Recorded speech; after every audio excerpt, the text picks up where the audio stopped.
topology and geometry, the zeroth section is about solving problems by a method characteristic of topology, and that's by deformation. What do we mean by this? Let's start with a rather silly example, but an instructive one. It's due to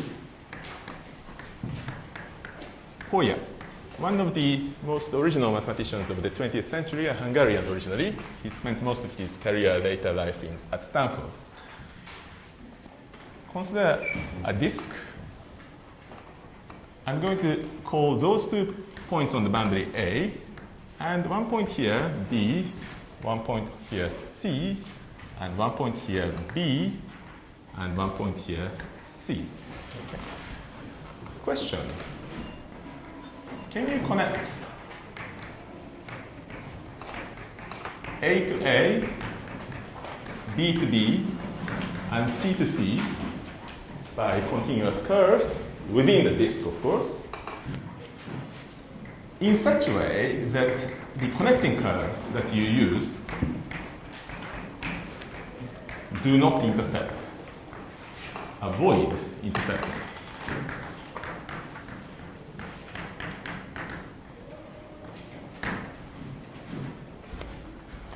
If you can, please show me how. If you cannot, if you can prove that it's impossible, please tell me why it's impossible. Go ahead and welcome. So you might connect this to this by some curve, B to B, C to C, but those curves should not intersect. Is that possible? If it's possible, please show me how. And if it's impossible, please tell me why it's impossible. You should try to figure it out.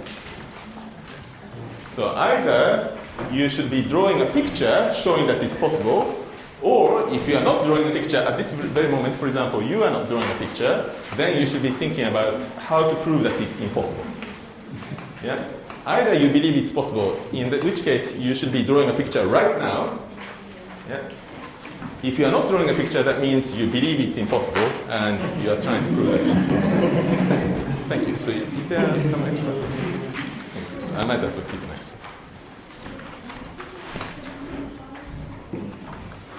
Huh? No, that's outside. So somebody drew a curve like this, and that's illegal. Also, if you draw a curve like this, that's also illegal. On the disk.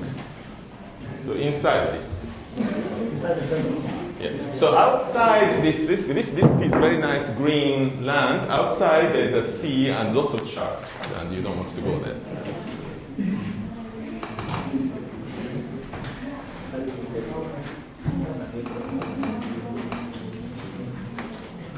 Have you finished? Life is short, so we should get working quickly. Ah, that looks... Okay, so finish the job. Why, what are you waiting for? Huh? Oh, really? Okay, that's interesting. Have you finished? I'll give you 30 more seconds. You think it's impossible? Good. Okay, that's... What do you think? Okay, that looks good. What do you think? Let's get working. There are people who haven't drawn anything. No, you have to keep drawing. Draw lots of pictures. It's possible, you think. There's people who have proved that it's impossible, and there are people who have proved that it's possible. Huh? Has anybody proved that it's both possible and impossible? Okay.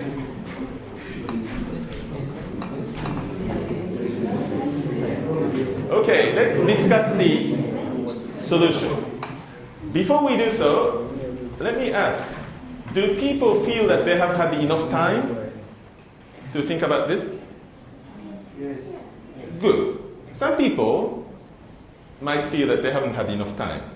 Well, okay, it's nice to be able to think for a long time, but try to get going. This is a strange advice, because I think everyone tells you that, oh, you can take your time and you can, but life is short. also, I'm with you for 3 weeks only. And, you want to get ahead in your careers. So sometimes, if you just sit down and start working, you can finish in 5 minutes. Whereas if you say, okay, where is my pen? It's here. And where was my paper? And so on. You spend about half an hour before the other people have finished already 5 or 6 projects. Okay, so let's get going. Now, it looks impossible. Indeed, if you draw a curve between A and A, whatever curve you draw, it's intuitive and it's true that this curve divides the disk into 2 parts. And then you cannot put B and B together, or C and C together. You might say, okay, what if I do this? So that's more promising because now I can connect B and B, but still C and C cannot be connected. If you connect them, you have to intersect the curve that you have. So let's think about it in the following way. You say, this problem looks difficult. Let's deform the problem so that it's easier to solve. It sounds like cheating, but it's not cheating. This is A, this is A, that's B, that's C. Okay. Here we had B, here we had C. Let's bring these around like this. Okay? So that C comes here and B comes here. Let's call them C prime and B prime. In this configuration, do you think you can solve the problem? I think I can. So what we are going to do is connect this, and then connect this. But it's not the same problem. Yes. It's not the same problem because we deformed the problem. Yeah. So let's deform it back. What did we do to deform this problem to this problem? We just turned them around. Let's now imagine that those red curves are made of elastic, and so is the yellow one, and move these over. So what's going to happen? I shall show you the picture in the intermediate stage. This is A, this is A, this is B, and this is C. Intermediate stage is when B is traveling like this, and is dragging this curve like that, and C is traveling like this, and dragging the curve like this, and this yellow curve is sort of like this. And then you keep pushing, pushing, pushing, and you realize that it is possible to solve this problem. Because at the end you get this curve, and this curve, excuse me, and this curve. You adapt to that. Okay. It's very interesting. But you can. This is called solving the problem by deformation. What are the steps? First, the problem looks difficult, so you say, is there an easy problem I can solve? And if that easier version can be reached from your original problem by a continuous deformation, that's great news because you can probably apply topology to solve the problem. Or at least to make the problem more accessible, more productive. So what you do, you deform the problem to the easier version, solve the problem, and bring the problem back, solution back to the original one. That's what we should do. For this, I would like to suggest a further reading, and that's the left half of the sheet that I handed out. Further reading, please read the section. It's a little complicated, but I'm sure you can read it. In the book by Arnold, a great Russian mathematician who passed away not long ago, and ODEs. You know what this stands for? Ordinary differential equations. Yeah? That's the title. And chapter 1, section 2. It's this sheet that I handed out, the left half of the sheet. It's very interesting. The problem invented by Konstantinov. Now, there are several English translations of this book. If you can read Russian, that's great. It's originally in Russian. But if you do not, there is a translation, yellow translation by Springer Verlag edition. But it's not the good translation. You should, if possible, use the translation by Richard Silverman. He's one of the greatest, possibly the greatest translator of Russian mathematics into English. And he has a translation from the MIT Press. You might be able to find it online as well. And so use this translation if possible. That's a very beautiful, very competent translation of Adam's book. Let's move on. Another example. If you have two circles on the plane, two intersecting circles,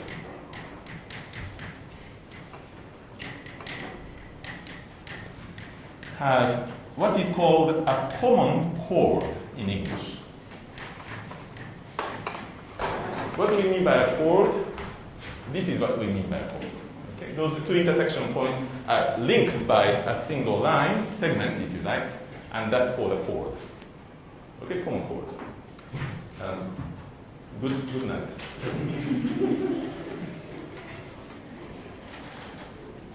Now, please draw three circles, any three circles that are intersecting with each other. Okay?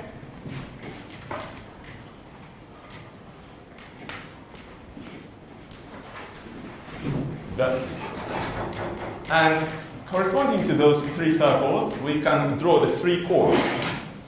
There is this common chord,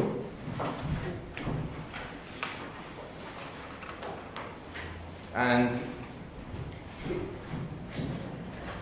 this common chord, and finally, this common chord. Theorem, those three chords always meet in a point, single.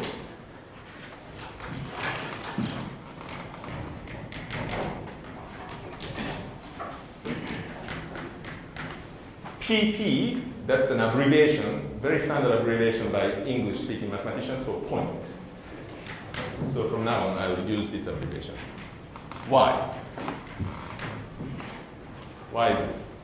Why do they meet? After all, if you draw three random random lines, as you learned yesterday, they don't meet in a single point. So it is a miracle that those three lines meet in a single point. Why does this miracle happen? Any ideas?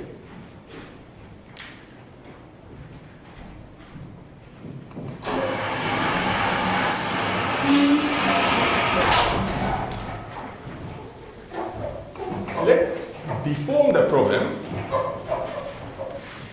But here we are not sure how to deform it. The kind of deformation that we'll make is an extraordinary deformation. We shall go into higher dimensional space. Sometimes a problem in 2D, two-dimensional problem, is difficult, but if you lift it, come out into the three-dimensional space, it becomes easy. Sometimes a problem in three-dimensional space is difficult, but if you go into the four-dimensional space, it suddenly becomes easy, and so on. We want to deform the problem, but by escaping into higher dimensions. Interesting. Let me show you what I mean. Those are the two circles, right? But please imagine that these are not pictures of two circles, but pictures of two spheres that you are seeing from above. Okay? And they're intersecting each other. So in practice, what you are going to see is a picture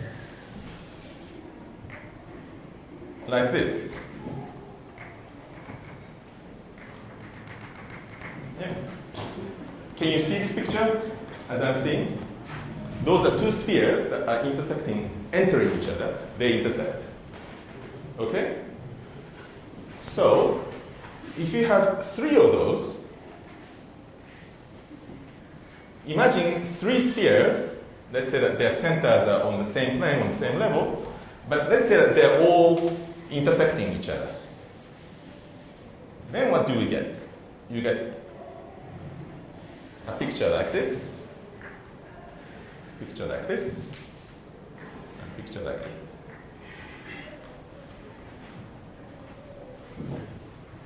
Can you see the picture as I'm seeing? Those are three spheres, and they are entering each other. Okay. And if you see them from above, this is what you'll see. Well, what does this line correspond to? It's not actually a line, it's part of a circle that you're seeing from above. Because if you have one sphere on this side, another sphere on this side, and if you're looking at the intersection, they intersect along the circle. And if you see it from in front, from your side, you think that it looks like a line. Similarly, this is a circle, this is a circle. But look, if you have three spheres, here, here, here, middle, small, large, if you like, there will be a point in the middle where they all come together, right? A dip, if you like. If you drop some water from above, this is where the water will make a little puddle. Okay. But if you now think of it as a two-dimensional picture, that means that those three holes are intersecting in this single point, QED. Did you follow? No? Did you follow to this point? So instead of thinking that you have two circles with a common chord, please think of these as spheres. We are now thinking of them as three-dimensional pictures.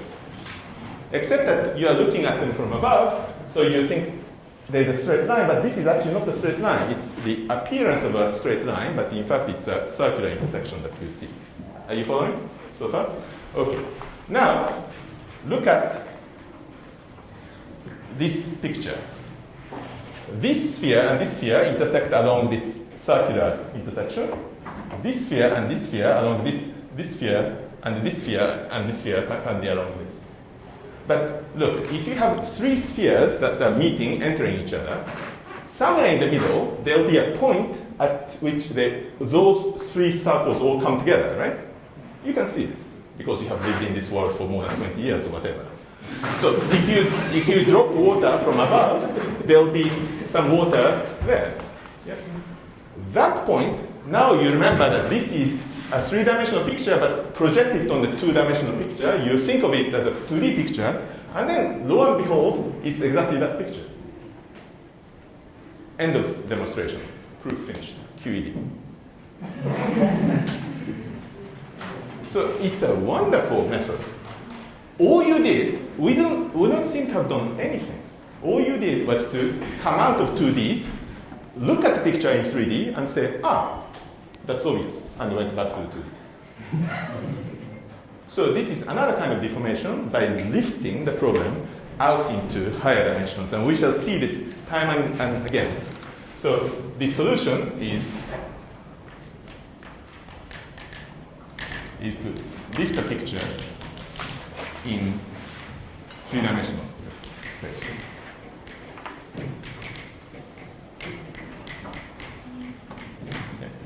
So that's all there is. Okay. And a further reading that I would like to suggest is on the right half of this sheet.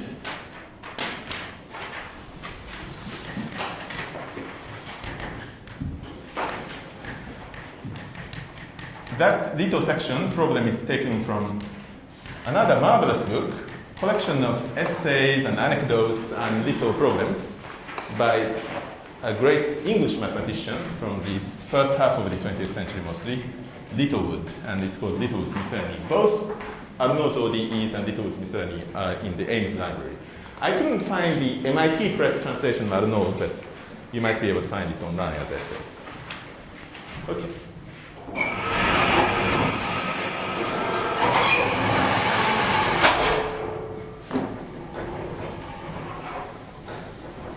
It is now possible to state formally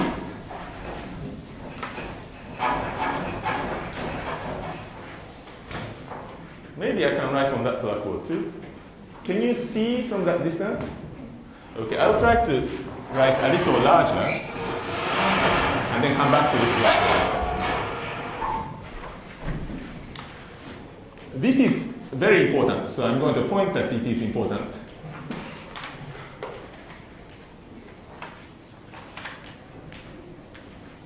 It's very important. Basic strategy, a little larger, for applying topology.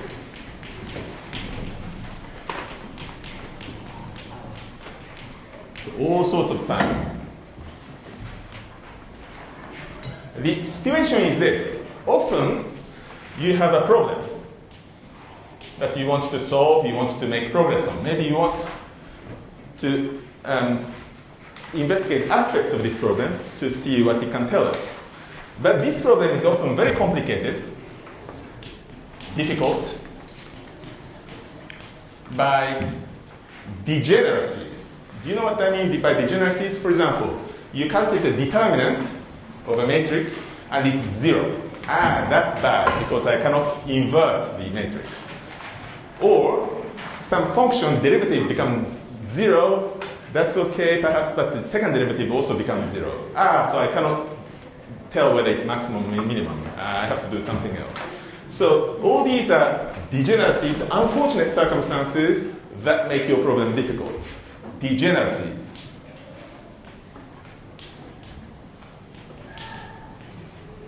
So what do we do? Well, if you're an optimist and if you're a topologist, and if you know modern mathematics, you deform the problem to a generic situation,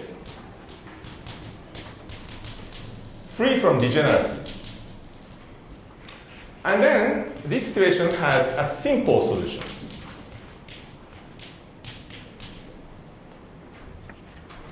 As we did in example 1, we just deform the problem, and that deform the problem, easy solution. We lifted the second example to 3 space, and 3-dimensional version of the problem is very easy. But as Al-Zahra complained, that's not the solution to the original problem. But with some luck, you can deform back this solution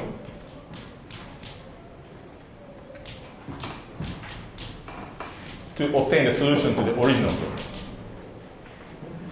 When trying to go directly from the problem to the solution might be impossible, or very, very difficult, and you don't know how. Thus, you deform the problem to something simpler, something more generic. I shall explain time and again what we mean by generic. Generic, simpler situation, solve it in that context, in that situation, and then deform the solution back and obtain the solution to the original difficult problem. That's the basic strategy. That's the basic scheme for applying topology to all sorts of mathematical problems and beyond. Okay. Let's note that sometimes you can use the same strategy. Can people in the far back see what I write here? If I write large enough? So note that sometimes we can use the same method, approach, to show that some problems are impossible to solve. That's also a useful piece of information, that your solved problem is unsolvable, so that you don't have to waste any more time, or you have to change the problem completely and go on to work on something more productive. Okay. Here's an example. Let's take example 3. I'll write a little larger so that you can, from the back can see. Example 3. Let's say that P and Q are 2 matrices of the same size, square matrices of size n by n. Okay, so n by n square matrices. Okay. Now, as you know, P times Q, the matrix multiplication, and Q times P are in general not equal. Most often they are not. Okay? However, there is something that this PQ and this QP share, something in common, and that is the eigenvalues. But show that PQ and QP, they have the same eigenvalues.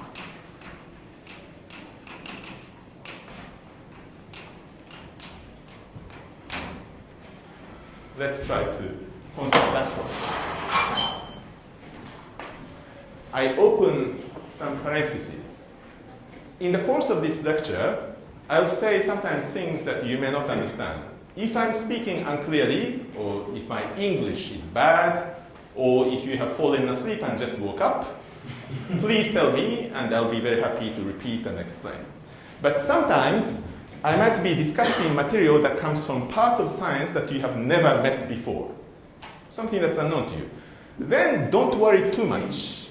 I have designed a course so that even if you skip those parts, the rest will make sense and will be very useful. If you want, you can come and talk with me, and I'll be very happy to help you. But some of you may, most of you will be comfortable, but some of you may be uncomfortable with eigenvalues. Well, okay, don't worry too much about it. But most of you will have used lots and lots of techniques involving eigenvalues. Okay, so they have the same eigenvalues. Let's call this statement star, because I'm going to refer to it later on. Okay, here is a proposed solution. Can you see from the back still? Can you? Okay.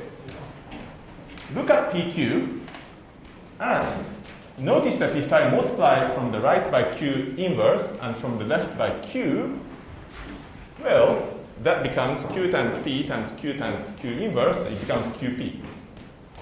But that means that PQ as a matrix and QP are related by this relationship that you multiply in front and in back by some matrix and its inverse. And so they're called similar matrices or conjugate matrices, or geometrically speaking, PQ and QP are two matrices for the same linear transformation.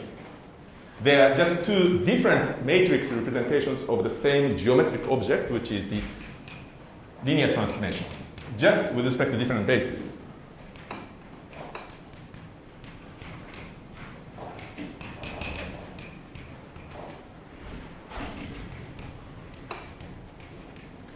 Transformation. And the change of basis matrix is Q. Okay. So, because the same linear transformation has, of course, the same eigenvalues, this star holds, is true. QED. It's not quite QED. There is somebody like Al-Zahra who is going to complain that I solved the problem which is simpler than the original problem, because this argument works only when Q is invertible. What if Q does not have an inverse? What if Q is degenerate? Then I cannot use this argument.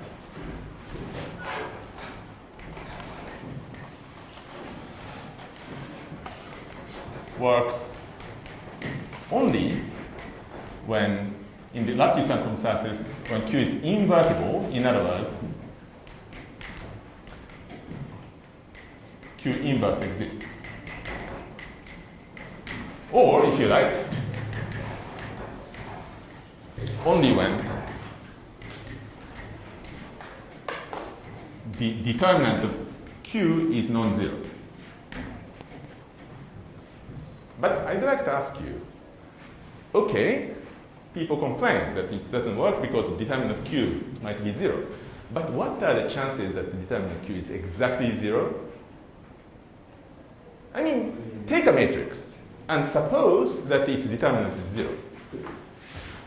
Then change the entries of the matrix a little bit, slightly here and there. do you think the determinant will stay 0? No, it's not going to be 0. On the other hand, suppose that the matrix has a non-zero determinant. Let's say its value is 0.148 or something like this. And then you change the entries of the matrix slightly. Would the determinant still be non-zero? Yes, I think so. So, the situation where the determinant is 0 is degenerate. Situation where the determinant is non-zero, this useful situation, is the generic situation. It's a general situation. It's the situation that happens most often, in the majority of cases. So, you think, aha, I can apply topology. So, how shall we go about this? We note that Q is invertible in most situations. In the precise sense that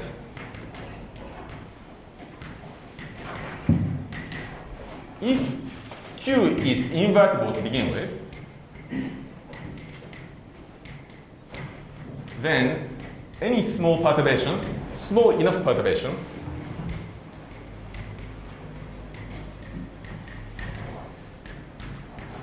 of Q remain invertible. So it's a stable property, if you like. Yeah.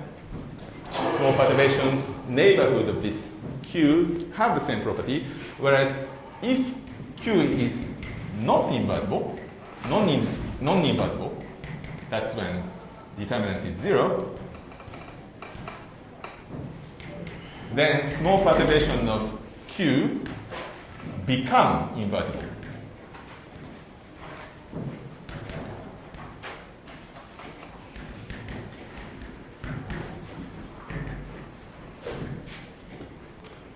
It might be even better to draw a picture for this, so I shall.